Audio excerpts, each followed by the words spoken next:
Ladies and gentlemen, picture this. A sunny Saturday morning, the air filled with the enticing aroma of freshly baked goods and the feeling that today is destined to be flawless. That was the vision I held as I prepared for my first ever pie baking contest at the local fair. I'd been dreaming about this moment for weeks, meticulously plotting every detail to bake the most delicious pie ever tasted. Little did I know, my perfect day was about to take a comedic turn. The day began with the best of intentions. I'd carefully selected my recipe, a classic apple pie with the lattice crust, one that I was convinced would dazzle the judges.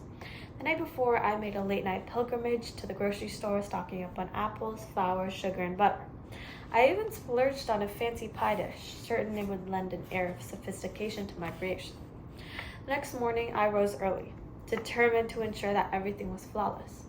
I prepped the dough, which the precision of a surgeon, rolling it out and neatly arranging it in the pie dish. The apples were peeled and sliced with surgical accuracy. I mixed the sugar and spices, folding them into the apples with loving care. This was to be my crowning achievement.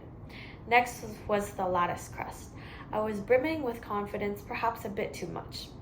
I wove the strips of dough with meticulous passion, aligning each one just so. I even paused to admire my handiwork before sliding the pie into the oven. It was bound to be a masterpiece, but then disaster struck. Approximately 30 minutes into baking, a peculiar smell wafted through the kitchen. I opened the oven door only to be confronted with a sight that defied my expectations. The pie was overflowing. The filling, which I had so lovingly prepared, had transformed into a bubbling, sticky mess, spilling over and coating the bottom of the oven.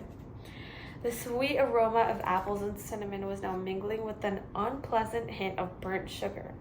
The pie, once a beacon of perfection, was now collapsing under the weight of its own ambition. I sprang into action, trying to salvage the situation. I fashioned a makeshift pie out of aluminum foil, hoping to prevent further burning. I gingerly scooped up the overflowed filling, but my efforts were in vain. The lattice crust, once a symbol of my baking prowess, was now a sad, shagging shadow of its former self. Despite my best attempts to rescue the pie, I had to face the reality. It was a lost cause.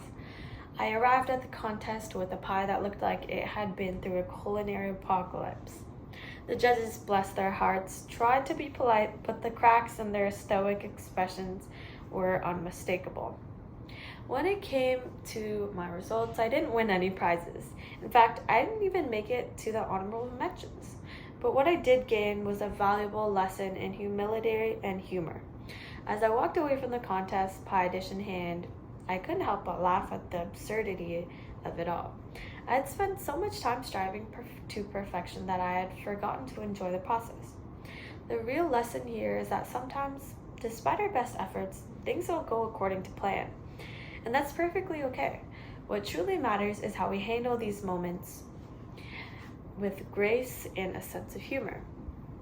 I learned that while aiming for perfection is admirable, embracing imperfections and finding joy in the mishaps can be even more rewarding. So, here's to the great pie catastrophe of my life. A testament to the fact that sometimes the sweetest moments come from the most unexpected disasters. Thank you for letting me share my story, and may we all remember to laugh at our own blunders and savor the journey, no matter how crazy. Thank you.